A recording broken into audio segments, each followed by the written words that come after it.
Orang yang kecanduan PMO, pornografi, masturbasi, dan orgasme, pasti setiap kali relapse, setiap kali mengulangi hal itu lagi, biasanya itu ngerasa nyesel, biasanya ngerasa jadi menyalahkan diri sendiri, biasanya jadi ngerasa pria yang tidak berguna di dunia. Nah, ini hampir dialami oleh, ya, bisa dibilang 99% orang yang kecanduan PMO. Tapi ada fase di mana orang itu akhirnya ngerasa biasa aja, ngerasa nggak nyesel lagi dalam melakukan ketika relapse PMO gitu ya. Dan ini sebuah pertanyaan yang kemarin diajukan oleh salah satu viewersku di YouTube lah ya.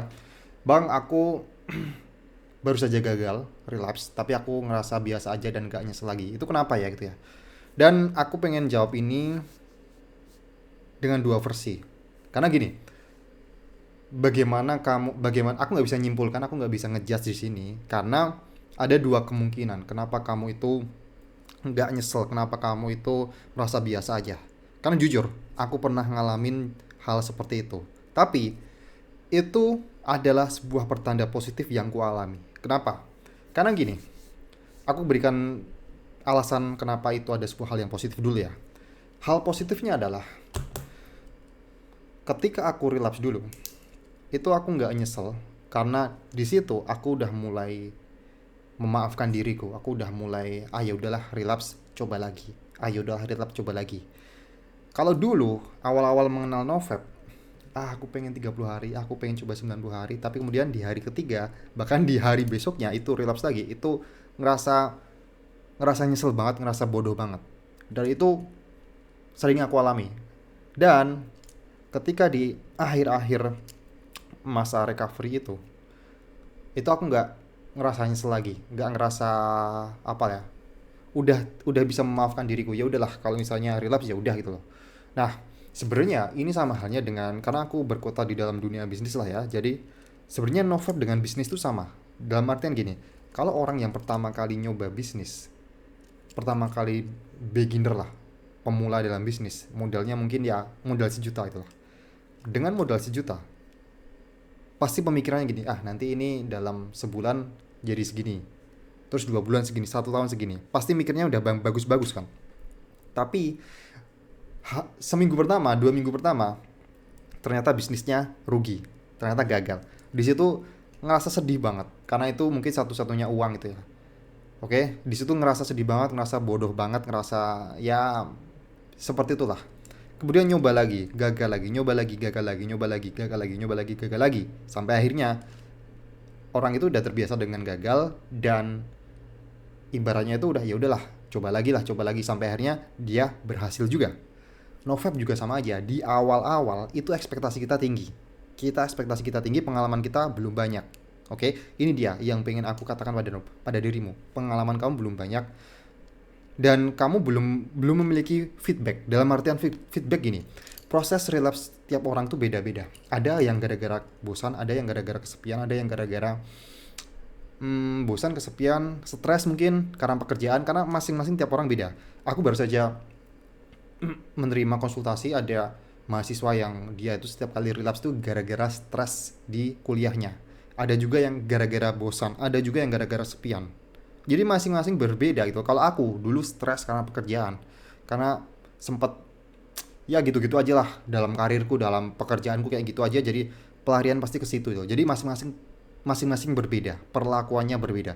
Tapi seiring berjalannya proses Novep itu, kalau relapse jadi tahu, oh, kalau aku stres gara-gara ini di pekerjaan, katakanlah misalnya kayak gitu, maka aku seharusnya nggak gini, aku seharusnya nggak ke kamar, aku seharusnya ke luar, mungkin ke mana, ketemu orang atau kemana itu. Jadi sudah ada feedback gitu loh. Nah, yang penting adalah kamu punya feedback, kamu bisa belajar dari kegagalanmu, kamu bisa belajar dari relapse kamu. Jangan cuma relapse, relapse, relapse, gak ada yang kamu pelajari di situ. And that's okay, relapse itu fine, relapse itu bagus. Karena itu pertanda bahwa ya kamu masih manusia. Oke? Okay? Ya ini hampir mirip juga dengan ketika kamu mungkin mulai bisnis, mulai dagang, mulai apalah, kamu mungkin jadi atlet atau apa, kamu banyak gagal, kamu coba lagi, kamu coba lagi, sampai akhirnya kamu mulai nyaman, ya udahlah, ini kalau misalnya gagal ya udah gitu loh. Tapi di situ kamu mulai ada progresnya. Jadi itu positifnya, apa tanda positifnya. Nah, tanda negatifnya adalah bisa aja barangkali kamu udah bodoh amat dengan progres kamu, dalam artian bodoh amat bukan yang bodoh amat. Ya tadi yang ku bilang tadi, nggak ada feedback dari dirimu. Setiap kali relapse nggak kamu analisa, kenapa bisa gini ya? Akhirnya kamu menormalisasi hal tersebut. Nah, kalau kayak gini ya gimana menyelamatkan itulah ya. Kembali lagi, makanya aku tanya pada dirimu, kamu condong yang mana? Apakah kamu kamu merasa itu nggak bersalah, terus biasa aja itu karena kamu mulai merasakan dampak positif, tidak ada yang terganggu dalam hidupmu, which is dimana dulu gini pengalamanku, kalau misalnya habis relapse pasti setelahnya itu aku nggak produktif, oke okay? Dan ini sering banget dialami juga oleh orang-orang. Habis relapse pasti rasanya males-malesan, pasti rasanya cuma pengen scrolling aja, rebahan aja, sorry. Nah, kalau setelah kamu diproses itu, kamu relapse tapi akhirnya kamu tuh ya udahlah, relapse ya udah relapse aja, tapi kemudian kamu tetap produktif dan itu tidak berpengaruh pada diri kamu dalam produktivitasmu dalam kehidupanmu, itu adalah sebuah pertanda yang baik gitu. Nah, ini tanyakan pada dirimu gitu. Aku nggak bisa ngejudge kamu apakah ini tanda baik atau positif. Aku hanya berbagi pengalamanku aja kayak gitu gitu. Analoginya seperti yang ku alami juga dalam kehidupanku. Itu seperti itu. And that's fine. Relapse tuh hal biasa gitu loh. Apalagi kamu apalagi kamu ibaratnya tuh masih di awal-awal, mungkin ekspektasi kamu terlalu tinggi. Ekspektasi kamu untuk bisa sembuh dan berhasil langsung. Ya kalau kita ambil apa?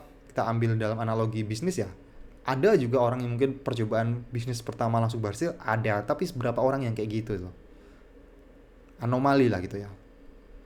Mungkin dia adalah laki bastard gitu, orang-orang yang sangat beruntung sekali. Ya mungkin kamu juga ketika punya sebuah mimpi untuk bisa sembuh dari kecanduan PMO dan kamu bisa langsung, iya bisa aja, tapi berapa banyak sih orang yang bisa kayak gitu. Jadi jangan terlalu meratapi ketika kamu relapse. Oke, jadi itu mungkin itu aja yang pengen ku sampaikan. Kalau kamu pengen curhat, pengen konsultasi tentang PMO, silahkan klik link yang ada di deskripsi. It's totally free, aku tidak akan menjuali kamu apapun. Selama 30 menit kamu bisa curhat apapun tentang kehidupan kamu, tentang ya basically apa aja yang berurusan dengan PMO ini, karena aku percaya kecanduan ini bisa berpengaruh pada segala aspek hidupmu.